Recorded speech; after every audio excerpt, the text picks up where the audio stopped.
At around 2 o'clock in the afternoon, Dorothy Arnold was standing in one of the busiest parts of New York City. She was 25 years old, well-dressed, educated, recognizable. She had money with her, a box of chocolates, a new book, and a plan to walk through Central Park before returning home. There were people everywhere. Shops were open. Carriages moved along the streets. Police officers were nearby. Friends knew her face. Clerks had just spoken to her. And then, in broad daylight, Dorothy Harriet Camille Arnold vanished. No scream. No struggle anyone reported. No confirmed witness after that moment. No body. No goodbye. Just a young heiress stepping out of sight on Fifth Avenue and never coming home. But the strangest part of this case is not only that Dorothy disappeared, it is what happened after. Because when Dorothy failed to return, her family did not immediately call the police. Instead, they tried to search quietly, privately, carefully. And by the time the authorities were formally brought in, weeks had already passed. Those missing weeks became one of the biggest questions in the entire case. Did the delay cost Dorothy her chance of being found? Did her family know more than they ever revealed? Or did a young woman with money, secrets, and a desire for freedom simply walk out of one life and into another? This is the story of Dorothy Arnold, the case of the missing heiress. Dorothy Harriet Camille Arnold was not the kind of person expected to disappear without notice. She came from money. Her father, Francis R. Arnold, was a wealthy importer connected to New York's upper social world. The Arnold family lived in a mansion on East 79th Street in Manhattan. They had status. They had reputation. They had rules. Dorothy had also been given opportunities many women of that period never had. She graduated from Bryn Mawr College. She was fluent in several languages. She was intelligent, educated, and socially polished. To outsiders, Dorothy Arnold looked like a young woman who had everything. But that was only the outside of her life. Inside, Dorothy wanted something more personal. She wanted to write. She wanted to be taken seriously. She wanted independence. And in the months before she vanished, there were signs that Dorothy was quietly pushing against the life her family had built around her. She submitted stories to magazines. They were rejected. Her family reportedly did not treat her writing dreams with the seriousness she wanted. She asked her father if she could move into her own apartment in Greenwich Village, a place connected to artists and writers. He refused. In the world Dorothy lived in, a young woman from a wealthy family was expected to behave carefully, to marry well, to avoid scandal, to protect the family name. And that family name mattered deeply. Francis Arnold was not just wealthy. He was protective of his household's public image. In that social world, reputation could feel like a second home, and losing it could feel like a public disaster. That is why the family's response to Dorothy's disappearance has remained one of the most debated parts of the case. Because when she vanished, the Arnolds were not only afraid for Dorothy, they were also afraid of the newspapers. To the 12th of December, 1910, began like an ordinary day. Dorothy told her mother, Mary Arnold, that she was going out to shop for an evening gown. Her younger sister, Marjorie, had an upcoming social event, and Dorothy said she wanted something suitable to wear. Mary offered to go with her. Dorothy declined. She said she wanted to go alone. That detail would later matter. She was not dressed like someone planning to vanish forever. She wore a blue serge suit, a long blue coat, lapis lazuli earrings, and a black velvet hat decorated with blue details. She carried no luggage. Her clothes were still at home. Her passport was not with her. There was no obvious sign of a planned escape. She left the Arnold home and walked toward Fifth Avenue. At first, nothing looked unusual. She was seen at Park and Tilford's candy store, where she bought chocolates. The clerk later said Dorothy seemed normal and in good spirits. Then Dorothy continued down Fifth Avenue. She walked to Brentano's bookstore near 27th Street and Fifth Avenue. There, she bought a book. Again, nothing about her behavior appeared alarming. She was seen. She was recognized. She spoke to people. She was moving through one of the most public parts of Manhattan. Then, outside the bookstore, Dorothy met a friend named Gladys King. The two women spoke briefly. Gladys later recalled that Dorothy seemed cheerful. Dorothy mentioned that she planned to walk home through Central Park. Then the two said goodbye. Gladys King turned away. Dorothy remained near Fifth Avenue. And from that point forward, the confirmed trail ended. Think about that. Dorothy was not last seen on a lonely road. She was not last seen at midnight. She was not last seen in a remote place. She was last seen in the middle of Manhattan, in daylight, after speaking to a friend. And then she was gone. Dorothy was expected to meet her mother later that day. She never arrived. At first, the family did not panic publicly. Maybe she had stopped somewhere. Maybe she had gone to see a friend. Maybe she had changed her plans. But evening came. Dorothy did not return for dinner.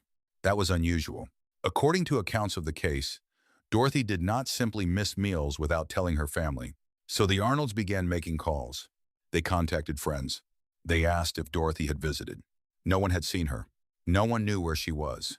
No message had arrived. No explanation came. By the next day, the worry had grown. But instead of calling the police, the family made a different decision. They kept the matter quiet. They contacted John S. Keith, a family friend and lawyer. Keith came to the Arnold home and began looking into Dorothy's disappearance privately. That decision shaped the case from the beginning. Because in a missing person investigation, the first hours matter. The first day matters. The earliest witness memories matter. The first chance to check stations, hotels, hospitals, streets, and exits from the city can matter. But Dorothy's disappearance was not immediately treated as a public emergency. Her family feared publicity. They feared scandal. They feared what newspapers might do with the story of a missing young heiress. So while Dorothy was missing, the public did not know. The police did not immediately begin a major search. And the case began quietly. Inside the walls of a wealthy family's fear, John S. Keith searched Dorothy's room. What he found did not create answers. It created more questions. Dorothy's belongings were still there. Her clothes were still there. There was no clear sign she had packed for a new life. But there were details that made the room feel less simple. Personal letters, steamship folders, burned papers in the fireplace. None of these details proved what happened, but each one opened a possible door. Had Dorothy planned to travel? Had she destroyed something before leaving? Were the burned papers connected to her rejected writing? Or were they nothing important at all? The problem was that no one knew. And when a person vanishes, even ordinary objects begin to look like clues. Then investigators learned about something Dorothy had kept private, a secret post office box. Dorothy had rented the box without telling her family. It is believed she used it to receive writing-related letters and hide rejected manuscripts. That detail matters because it shows Dorothy had a private life, a life away from her family's control, a life where she could fail without being mocked, a life where she could receive answers before anyone else saw them. And to understand Dorothy, this matters. She was not just a missing heiress. She was a young woman trying to become something on her own. The rejection of her writing may seem small to some people, but for Dorothy, writing represented freedom, a voice, a possible future. And in a family where reputation mattered, even personal disappointment could become something to hide. But Dorothy's writing was not the only private part of her life. There was also George C. Griscom Jr. Griscom was a wealthy Pittsburgh engineer in his 40s. Authorities discovered that Dorothy had been secretly involved with him. He was older than Dorothy. Her family did not approve. Several months before Dorothy disappeared, she had lied to her family about visiting friends. Instead, she had spent time with Griscom. That detail gave investigators another direction to examine. Was Dorothy planning to meet him? Had she left to escape family pressure? Was this connected to romance, shame, independence, or something else entirely? At the time Dorothy vanished, Griscom was in Florence, Italy. He denied involvement in her disappearance. He later participated in efforts to find her and said that if Dorothy were found, he would marry her. But the existence of that relationship changed how people viewed the case. Because now Dorothy's disappearance was no longer only about a shopping trip.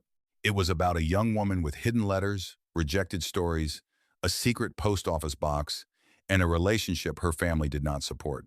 Still, none of that proves she left willingly, and none of it proves someone harmed her. That is what makes the Dorothy Arnold case so difficult. Every clue points somewhere, but no clue reaches the end. One theory was that Dorothy chose to disappear. Maybe she was tired of family control. Maybe she wanted independence. Maybe she wanted to leave New York society behind. But that theory has problems. Dorothy left her clothes behind. She left personal belongings. She had limited money. She never contacted friends. She never contacted family. No confirmed new identity was ever found. Another theory was suicide. Some pointed to her rejected writing, her frustration, and the pressure she may have felt.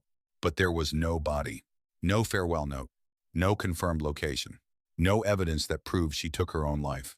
Another theory was an accident. Some wondered if she could have fallen, been injured, lost her memory, or been taken to a hospital under the wrong identity. Hospitals were checked. Morgues were checked.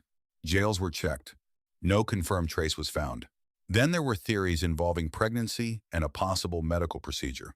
These claims surfaced later and were widely discussed, but they were never confirmed with solid evidence. Because of the time period, because of Dorothy's private relationship, and because of the secrecy surrounding parts of her life, people speculated, but speculation is not proof. And Dorothy deserves to be treated as a person, not reduced to rumors. There were also theories of kidnapping or murder. Dorothy's father believed she may have been killed in Central Park and her body placed in the reservoir. But again, no evidence confirmed that theory. Searches found nothing. No body. No weapon. No witness who could explain what happened after Dorothy left Fifth Avenue. As the weeks passed, the case finally became public. The family went to police. A reward was offered. Dorothy's photograph was circulated. Newspapers across the United States and Europe carried the story. Suddenly, the private family crisis became national news. Sightings came in. People claimed they had seen her. Some said she had run away. Some said she had married. Some said she was dead. But the leads went nowhere. False sightings multiplied. Rumors grew. The more public attention the case received, the harder it became to separate fact from noise. And this is one of the great tragedies of the case. The family had delayed calling police because they feared publicity. But when the story finally became public, the publicity arrived anyway. Only now, the case was colder. Witness memories had faded. Time had passed. Dorothy's final movements were harder to reconstruct. And the streets that might have held answers had moved on. The first 6 weeks were gone. That gap still hangs over the case. Would Dorothy have been found if police had been called the first night? Would witnesses have remembered more? Would train stations, hotels, hospitals, and ferry terminals have been checked sooner? Would someone have seen her leaving the city? Would someone have remembered a woman matching her description? No one can answer that now. But that delay remains one of the most important decisions in the story. Years passed. Dorothy did not return. No confirmed letter came. No verified sighting solved the case. Her parents eventually accepted that she was likely dead, but accepting something is not the same as knowing. And the Arnold family never received the one thing every family in a missing person case wants most: certainty. Dorothy's father died in 1922. Her mother died in 1928. Both passed away without knowing what happened to their daughter. That is the part of the story that should not be lost under all the theories. Dorothy Arnold was not just a headline. She was a daughter, a sister, a writer who wanted to be published, a young woman who may have felt trapped between expectation and desire. She walked out of her family home to buy a dress. She moved through Manhattan like any other woman running errands. She bought chocolates. She bought a book. She laughed with a friend. She mentioned Central Park. Then she vanished into history. More than a century later, the case remains unresolved. And the question is still painfully simple. Did Dorothy Arnold choose to disappear? Did someone take her? Did an accident happen before anyone knew she was in danger? Or did the first decision to keep the case quiet allow the truth to slip away? The case of the missing heiress remains powerful because it does not end with a confession. It does not end with a courtroom. It does not end with a solved mystery. It ends with absence, a space in the family home, a name in old newspapers, a young woman last seen in daylight, and a question that New York has never been able to answer. What happened to Dorothy Harriet Camille Arnold? Before you leave, I want you to think about the detail that stands out most. Was it the fact that Dorothy vanished in broad daylight? Was it the 6-week delay before police were formally brought in? Was it the secret post office box? Was it George Griscom? Or was it the possibility that Dorothy's desire for freedom was stronger than anyone around her understood? Share your thoughts in the comments. And if you want true crime stories told with careful research, respect for the people involved, and focus on the evidence instead of empty shock, subscribe to the channel. No careless storytelling, no rushed conclusions, just real cases, real names, real timelines, and the unanswered questions that still deserve attention. Subscribe now, because the next story begins with one ordinary decision and ends with a mystery that still has no final answer.